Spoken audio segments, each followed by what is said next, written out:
Good day, everyone, and welcome to the first episode of Unnamed Radio. I am your host, ejgrym, coming at you live from the other side of the screen. On my way to the studio, I noticed how today's weather bodes well for the dark spirits that roam amok in the chilling breezes of here late October. It also happens to be my favorite time of the year, when the leaves turn orange and gold and the heat dissolves into a gentle cool. The time of year when everyone could celebrate monster traditions and chow down on candy as if it were to turn those plastic fangs into real ones. The sun goes down and the ghouls come out. Since this is the first time that some of you will get to know me and the show, an intro is in order. Here is a place where you can come to relax, listen to stories of diverse genres, but above all, stories that will keep you engaged. I myself am an author, yet you won't just listen to my ramblings, no, but rather from good people and authors that deserve a little love as well. This episode is dedicated to all the people who believed in me and inspired me into taking this first step into bringing a dream into reality. So, without any further delay, let us begin with our first tape, a Halloween special for the season, one titled Patch of Crimson Pumpkins by yours truly. Enjoy.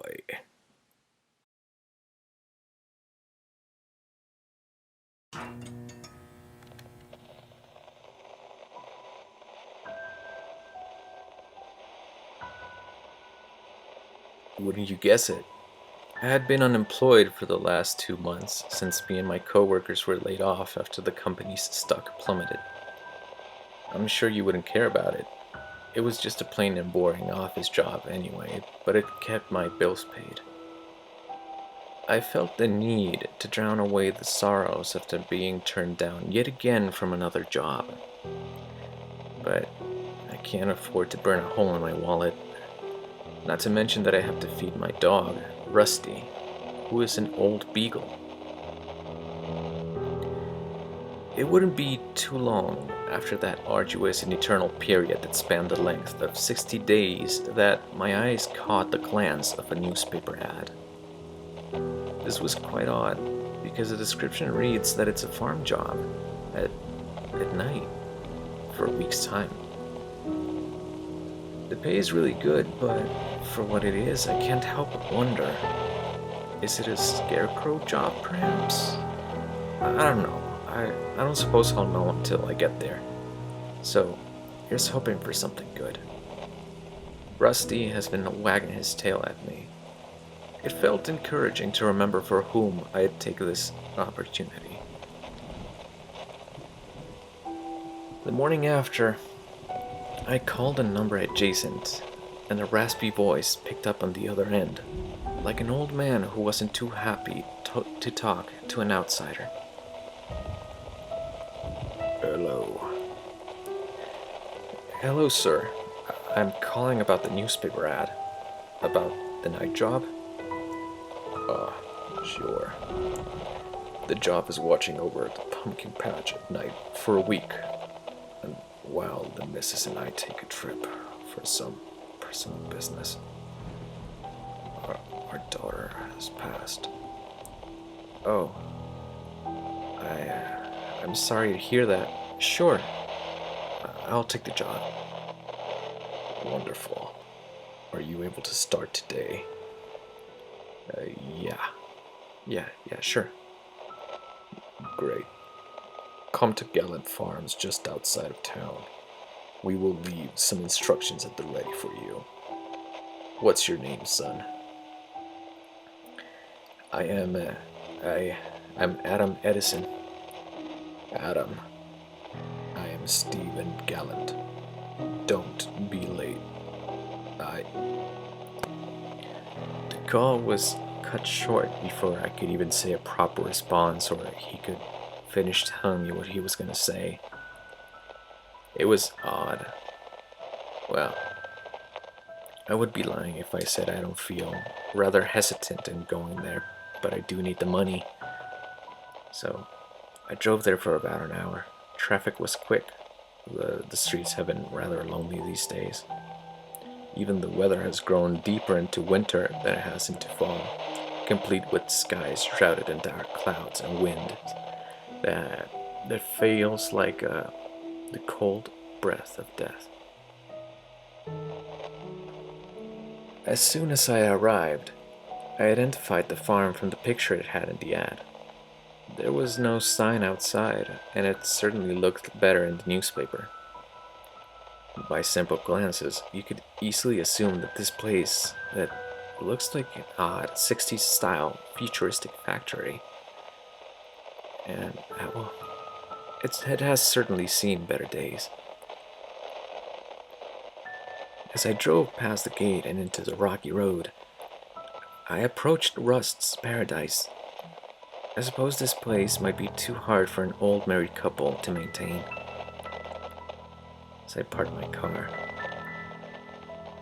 on the floor, I noticed that in front of the phone, I was distracted by the beauty of the place. I mean, I'm not into gothic horror or anything, but this place certainly looked quite special. It looked like an iron palace that had been neglected over the years. On the floor mat in the front of the main door, there was a box with a note that spelled my name. Inside it, there was a long and blue key, a flashlight, and a note that read, "Adam, we had to leave in a hurry. I hope you can forgive me for driving away on such short notice. Mrs. Gallant and I need some time alone with our late daughter, and all you need to know is in this letter, and all your tools of work are here in this box. To endure your week, you just need to remember these things." Wait, endure? Well, okay. But I should not dwell on it. I mean, beggars can't be choosers. Rule number 1. Every morning, be sure to check all doors, integrities, and, make sure that the doors work and lock. Be sure that the pumpkin patch is all there. There should be 11 pumpkins in total. Do not touch them. Rule number 2. At exactly 12, water the plants, then again at 6 p.m. Rule number 3. After 11 p.m., keep all doors shut, no matter who may call for you at the other side of the bulkheads. Do not open. Rule 4. Immediately after you hear the bell ringing outside, run to the basement and avoid any moving bright lights that may peek through the gaps in the barred windows. Do not shine your flashlight into them. What? Why? Rule number 5. Then take the blue key that is inside the box and use it to restart the engine inside the basement. Rule 6. Do not listen to the voice. Ignore it. Do not look up. Get out of the basement as soon as you can. And rule number 7. After you start the engine, it will open up the blue door at the other side of the building. Run to it as fast as you can. While you will only have 2 minutes to do so. Rule 8. Do not leave the key behind nor lose it. It is a unique key, and replacing it would take days. You need it for that engine, and believe me that you do not want to spend the rest of the week outside of that room after 11:10 p.m. You will know if you made it in. Call us in case of emergencies. Good luck. This This letter is quite the oddity, if I must say so. To hand me out instructions like these is just... I can't find the words to describe it any further than my gut telling me to walk away. But I can't. I can't afford to walk away. As I opened the door, I could smell dust from the floor. It is clear to me now that this place isn't cleaned often, and I can see that at least they try. If not, this place would be riddled with more than just dirt and dust on the floor. I walked through what seemed to be one huge hallway that circled around the greenhouse. I noticed that the windows were barred from the outside, not letting me look into the inside of it, but some glimpses into the filthy windows that have been fogged up with what seems to be years of neglect to clean them proper. Well, it's already 10:30 a.m., so I better get started on checking every door. As I pass through every door in the circular hallway, I open it and flap it several times to make sure it works, then shut it until I feel the locks clicking. I have seen enough horror movies to know that this should be some standard procedure, and I can't help but feel like a fool for being here at all. My gut keeps telling me to run away, or maybe I'm just hungry and reminded that I don't have enough money left for me and Rusty.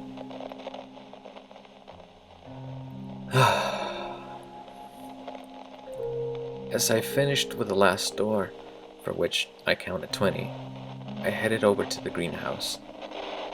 I spun the bulkhead's wheel to the right. What does a greenhouse need a bulkhead anyway? This feels excessive. Inside, I found an entire sorts of tools. Looked behind chain link. I looked and I got distracted again. I couldn't make out that the tools were locked behind chain link mesh. Locked. But at that moment, all I could see were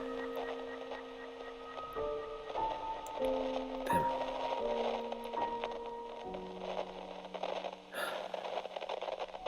At the center of the room, a round plot of dirt, in which rested the pumpkins.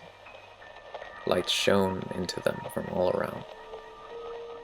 To be honest with you, I felt like an idiot, because I am being paid to guard these pumpkins. I mean, they're just vegetables. I have been here, and I have never seen anything quite like this before. These pumpkins are of a crimson red color, and their skin is shiny, as if they were almost moist. What I find to be odd is that the dirt was a mess, and it seemed to be loose, mostly around the stems, for what it seems. Well, I mean, it almost looks like... You know what? Never mind. It's not like I know that much about botanics anyway. For all I know, I'm just paid to watch over these pumpkins so no one will steal them. But I wonder, is that even a possibility with how fortified this place seems to be? I think it's best not to dwell on it. It is 12 on the dot, midday.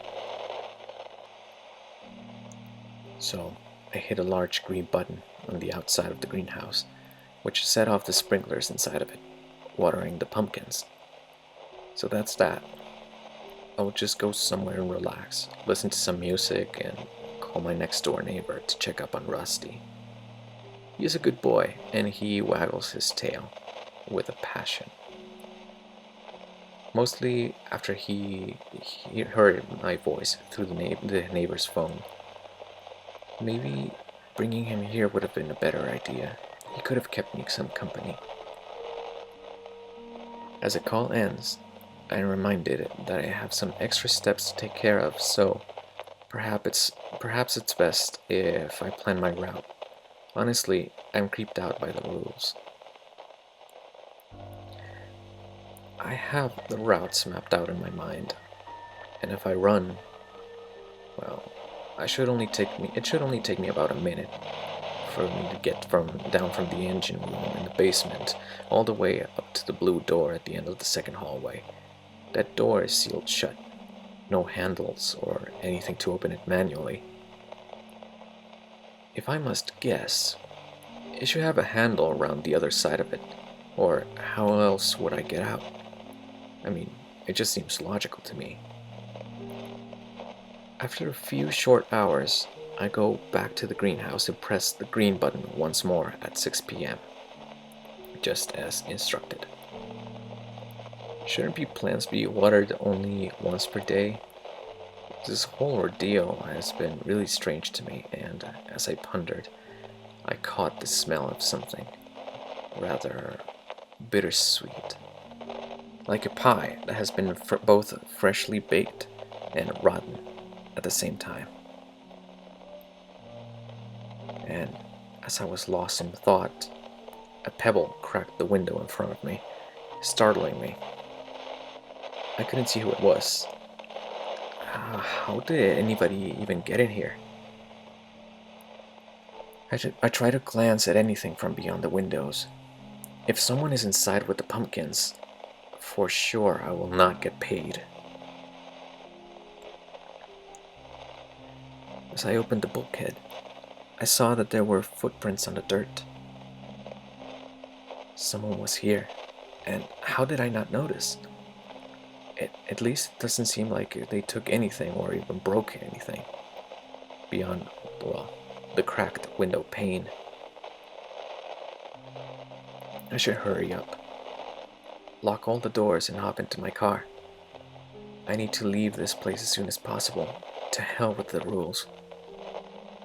As I grabbed my phone and called Mr. Gallant, he picked up on the other end of the line.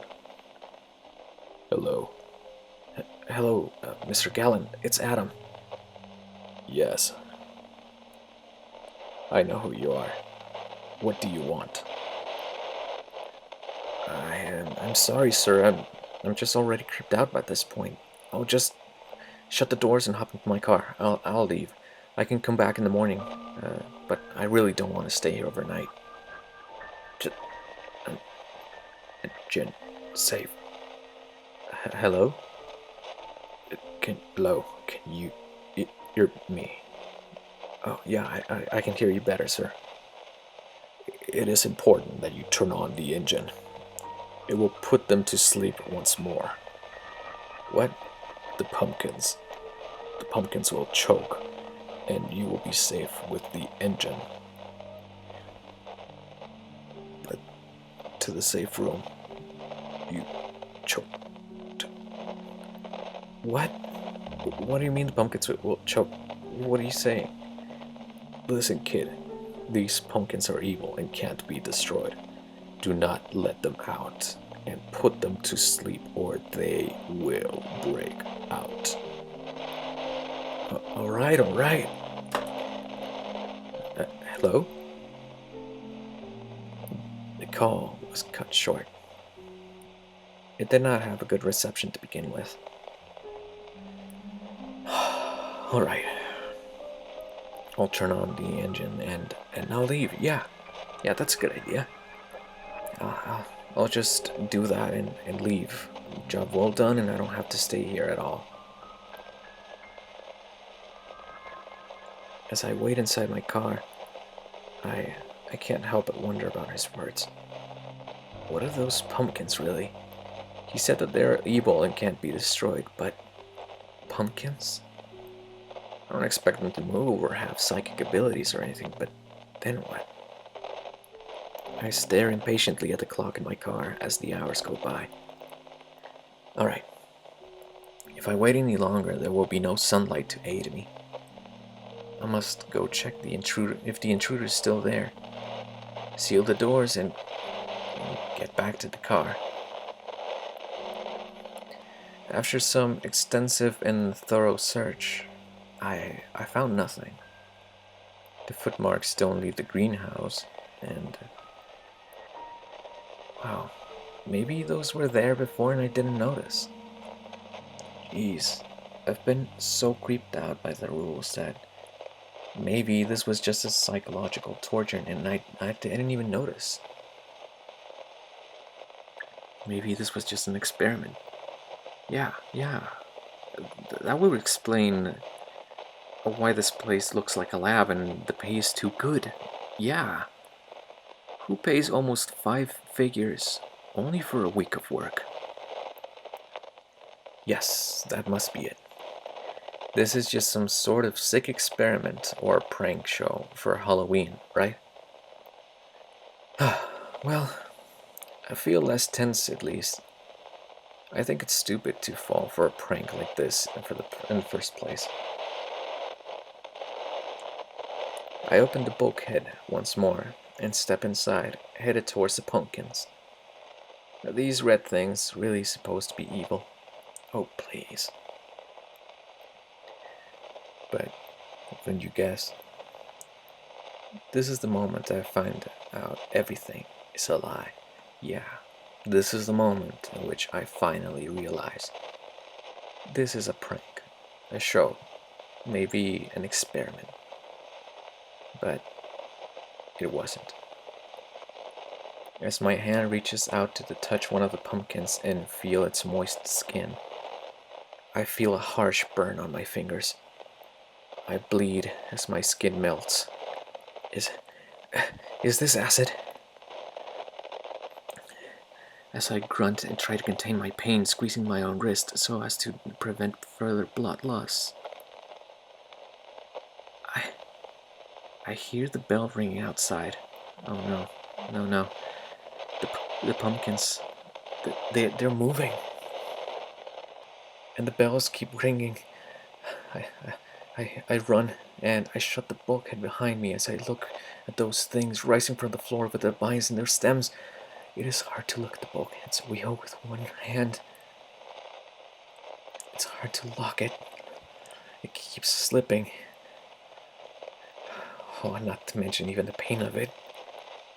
As I make my way across the circular hall into the staircase and lead to the basement, I remember I must look at the floor, in the corner of my eye. I catch a white-colored silhouette walking in the shadows, steering clear of the lights that drench the engine that is supposed to drown these things into slumber. They cannot be destroyed, so I assume that this is the best effort at containing them. Okay. I must take a deep breath.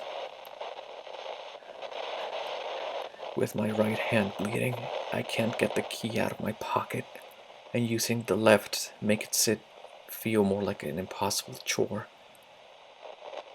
I am distressed, impatient, that I don't have enough time before those things do unimaginable things to me.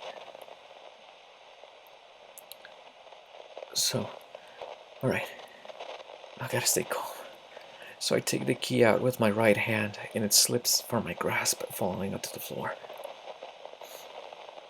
As I crouch to get it, I can feel someone or something breathing down my neck, whispering, "You know you want to look. You can resist. Just like you chose to touch one of my crimson brothers." I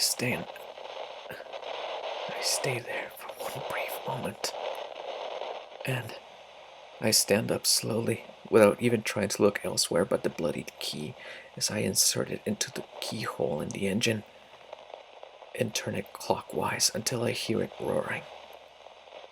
My breath is growing heavier as I try not to look. I already failed to follow one instruction. I do not want to imagine how neglecting this one would end. "Look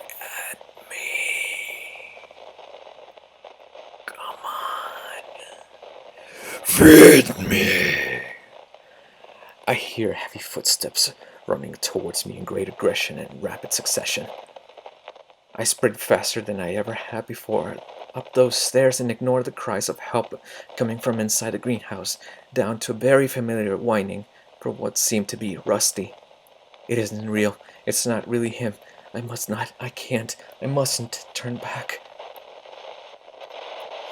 As I reach the blue door that had been sealed all this time, I feel so shaken. Tears want to pour right out of me. This is not worth the aggravation. This is horror. I do not feel like I want. All I want is to get out. I don't feel like I was the right man for this job anyway. I want to go home.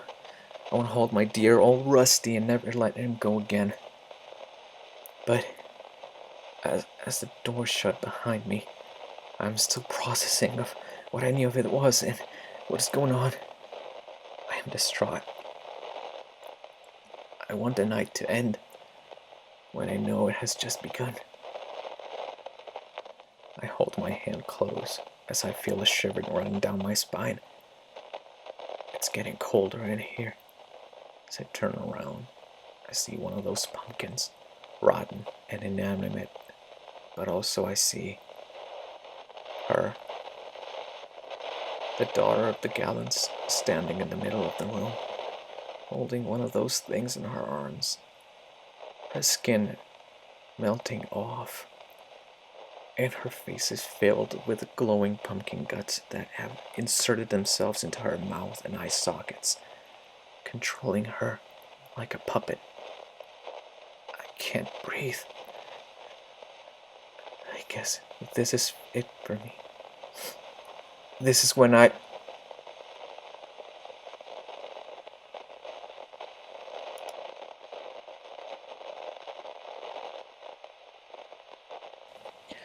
Well, there you have it, folks. The first ever story aired on this channel.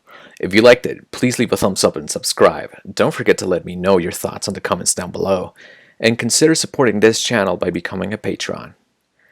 If you would like to submit a story for me to read on the channel, please send it for review to my email at ejgrym@yahoo.com. That's ejgrym@yahoo.com. All authors will be credited and appreciated. This is EJ Grimm signing off. Thanks for tuning in. Have a ghoulish Halloween. And remember, there's always a story.